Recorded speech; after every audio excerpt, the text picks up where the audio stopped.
पहले बच्चे ऐसे थे कि हम बच्चों को यदि पनिशमेंट भी दे दे तो बुरा नहीं मानते थे। अब तो ऐसा समय आ गया है कि पालक बुरा मान लेते हैं, लड़ाई झगड़े करने के स्तर पर आ जाते हैं। जबकि कोई भी शिक्षक कैसा भी रहने दो, वो किसी बच्चे को आहत नहीं करेगा, उसको परेशान नहीं करेगा, वो उसके भविष्य को सुधारने के लिए प्रयास करेगा।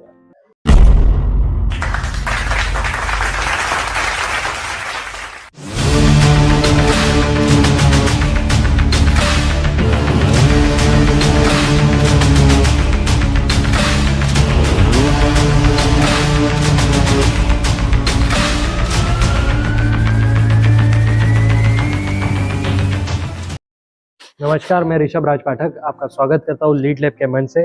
जिस प्रकार हम विभिन्न क्षेत्रों के दिग्गजों से आपको मिलाते हैं, उसी प्रकार एक और दिग्गज जो कि एक टीचर है, जिनका नाम है संतोष तारे जी। सर, आपका स्वागत है लीड लैब के मंच पर। धन्यवाद सर। सर, एक छोटा सा परिचय आप हमारे दर्शकों के लिए। गुरु ब्रह्मा गुरु विष्णु गुरुदेवो महेश्वर, गुरु साक्षात परब्रह्मा तस्मै श्री गुरुवे नमः। मेरा नाम संतोष तारे है और मैं लालबाग के एक छोटी सी बस्ती के अंदर रहता हूँ। मेरा जो जीवन है बड़ा दुख में गुजरा है। बचपने से परिवार के अंदर हमेशा संघर्ष चलते रहा है और देखते आया हूँ। बहुत परेशानी उठाना पड़ती थी। परिवार में 10 लोग थे तो देखा कि भाई काम करने यदि साइजिंग में भी जाएंगे तो 3 से 4 हज़ार रुपये इसके ऊपर मिलेंगे नहीं अपने को। फिर हमारे जो गुरु लोग हैं उन लोगों को पढ़ाते हुए देखता था तो मन के अंदर एक बात आती थी कि यार अपन भी कभी टीचर बन जाएंगे तो एक अपने को एक इनकम शुरू हो जाएगी और बच्चों को शिक्षा भी अपन दे पाएंगे। अब कई लोग क्या है कि पढ़ाई को केवल पैसे से तुलना करते हैं। मेरे कभी पैसे से पढ़ाई की तुलना नहीं किया हूँ। मैंने हमेशा उस समय भी बहुत अच्छे से याद है कि 1985-86 में 10वीं और 9वीं का कोर्स था। 60% 10th क्लास का था और तुम्हारे 40% 9th क्लास का था। तो हमको उस समय 14 दूनी 28 के लगभग किताबें थी और उस किताबों की संख्या इतनी थी कि बहुत पढ़ना पड़ता था। और मेरे को बहुत अच्छे से याद है कि उस समय हम जब पास हुए थे तो 3 ही लोग पास हुए थे। भारतीय स्कूल में पढ़ता था उस समय। लेकिन कैसा हुआ कि मैं आज जो इस मंच पे भी आया हूँ तो एक हमारे जंगल में एक दरगाह है, यही पीर बाबा की। मेरा जीवन वहीं गया।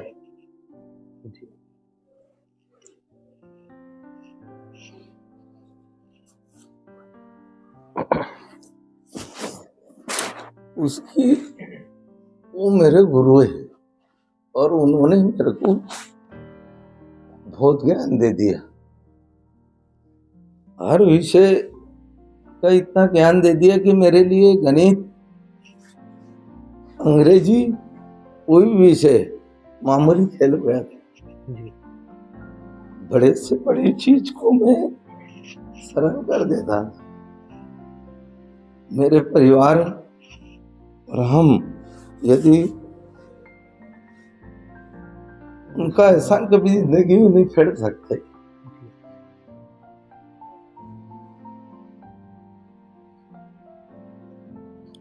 आज जो हम उनके बदौलत यहाँ तक पहुँचे कि मेरे साथ में बच्चों की दुआएं, छोटे छोटे बच्चों की।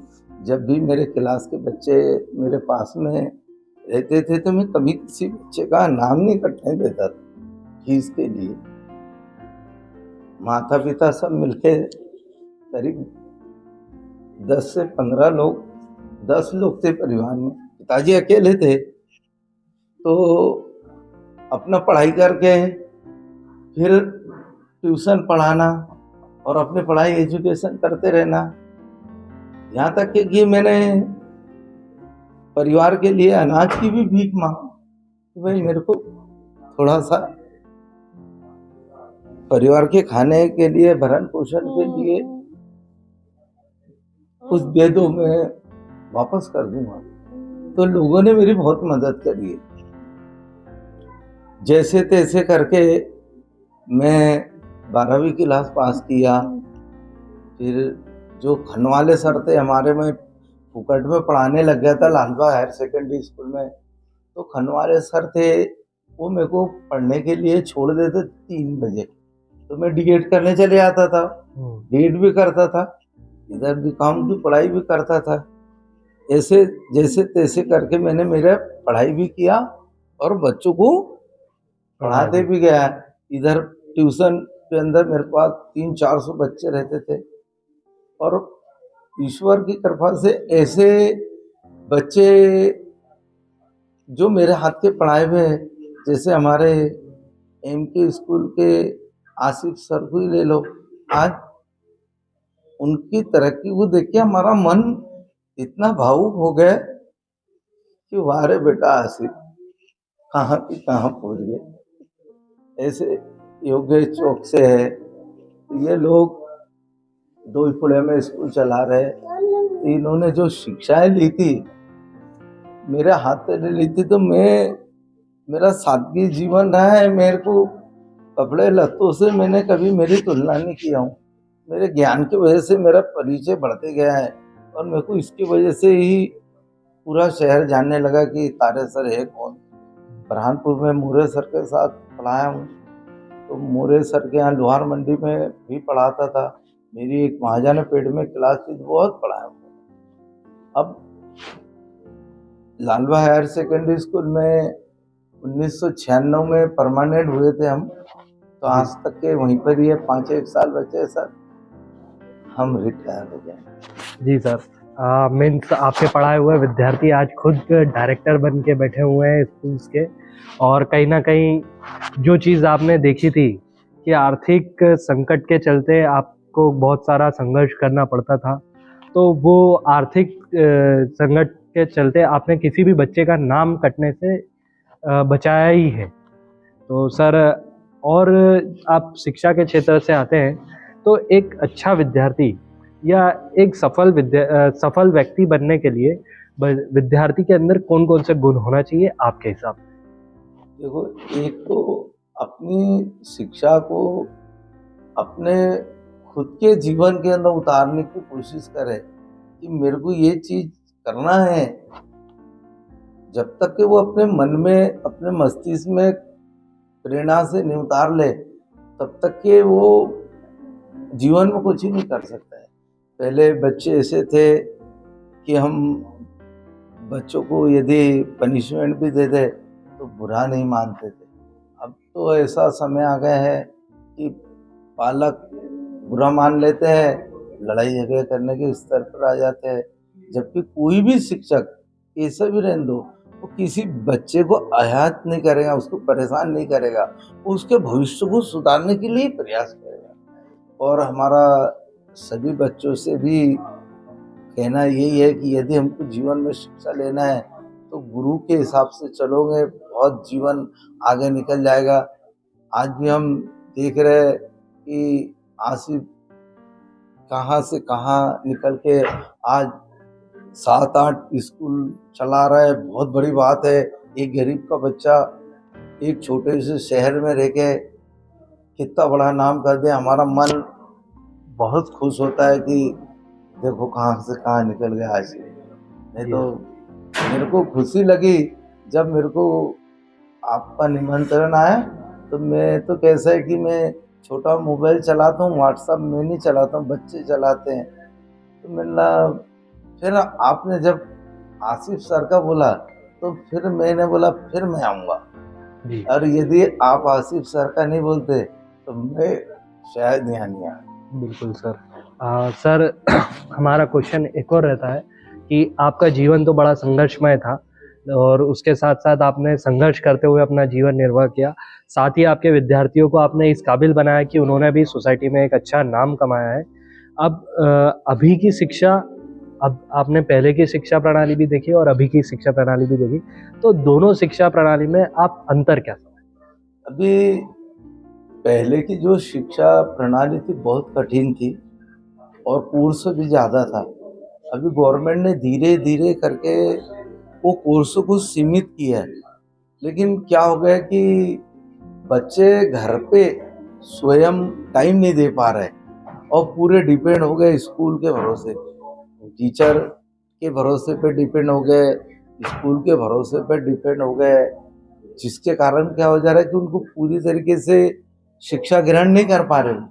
अब टीचर क्या है, 5 घंटे टीचर के पास में 5 से 6 घंटे तक बच्चा रहता है, उसके बाद में पूरे माता पिता के पास 18-19 घंटे बच्चा रहता है, लेकिन माता पिता उसकी ओर ध्यान नहीं दे पा रहे। और फिर मोबाइल आने से क्या हो गया कि बच्चों का स्ट्रगल बहुत कम हो गया है। हमारे को दिखता है ऐसा है कि मोबाइल हाँ अच्छी चीज़ भी है, लेकिन एक बिजनेसमैन के लिए और एक ईमानदारी से पढ़ने वाले बच्चे के लिए वो अच्छा भी है। लेकिन जो बच्चे को दिन रात, छोटे से बच्चे को देखो, अपने घर के अंदर यदि वो झगड़ा झुगड़ा करता है तो माँ उठा के उसके पास में मोबाइल दे देती है। ये एक घातक चीज़ है वो मोबाइल, हैं? जी बच्चों के लिए तो घातक है। उनको कम से कम 10वीं क्लास तक के तो मोबाइल नहीं देना चाहिए मेरे हिसाब से। जी सर। उसके बाद भले आप दे सकते हो, लेकिन हम वो बच्चा साल भर का भी नहीं होता उसके हाथ में मोबाइल पकड़ा दे रहे, तो ये कितना गलत है। बिल्कुल, कहीं ना कहीं उसकी आगे बढ़ने, वो मोबाइल का एडिक्ट हो जाए तो दिक्कत हो जाएगी। बिल्कुल। जी सर। सर एक मैसेज देश के युवाओं के लिए। देश के युवाओं के लिए मैं एक मैसेज ये दूंगा कि बेटा ईमानदारी से पढ़ाई को, अपने को जीवन में कुछ करना है उस हिसाब से सोच के यदि हमने पढ़ाई को की है तो तुम बहुत कुछ कर लोगे। ऐसा तो कोई चीज़ है नहीं कि जो मानव ने नहीं बनाई है।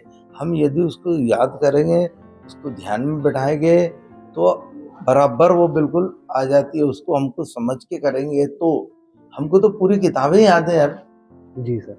पूरी पुस्तकें तो हमने ऐसी थोड़ी याद की होंगी, लेकिन उसको तरीके से किए तो पुस्तकें वो दिमाग में बैठी हुई है, नहीं तो नहीं हो पाता। सर एक और प्रश्न आता है कि अगर हम जो थोड़े एजेड लोग हैं बुरहानपुर में, लालबाग एरिया में, कहीं ना कहीं तारे सर को सभी जानते हैं, उनके पहचान की कोई ज़रूरत नहीं है, उनको हर कोई अच्छे से जानते हैं। आप एक अच्छा नाम भी रखते हैं एक अच्छे टीचर के रूप में, तो वो नाम जो आपका बना है और जो ये सफलता आपने पाई है, इसका श्रेय आप किसको देंगे? बस मैं श्रेय उन्हीं को दूंगा, उन्होंने ही मुझे यहाँ तक बढ़ाया है। और रह गया सवाल जो आम वर्तमान में लोग हैं, तो हमारी जो मिसेस है, हमारी मिसेस का बहुत बड़ा योगदान रहा है कि बहनें 4 थी, शादियाँ करना थी, उन्होंने कहीं से कहीं तक रोकी नहीं। और मुझे बहुत अच्छे से याद है कि जिस दिन मैं परमानेंट हो रहा था तो मेरे पास फोटो कॉपी को पैसे नहीं थे, तो उसी ने कैसे घर में से निकाल के दी थी और मैं परमानेंट के फोटो कॉपी करके हुआ था। तो इसका श्रेय इन दोनों को ही जाना चाहिए। बिल्कुल सर, आपने लीड लैब के मंच के सारे प्रश्नों के जवाब बड़ी बखूबी तरीके से दिए। अंतिम प्रश्न है कि लीड लैब के मंच पर आकर आपका अनुभव कैसा रहा? बहुत अच्छा रहा कि आपने हमको कम से कम इस मंच पे बुलाकर हमारे मन की जो बात है वो बोलने का मौका दिया, और हम दिल से आपका शुक्रिया अदा करते हैं और ईश्वर से प्रार्थना करते हैं कि आपका लीड मंच भी बहुत आगे अच्छे स्तर पे पहुँचे। इसके साथ मैं अपनी वाणी को बहुत बहुत धन्यवाद।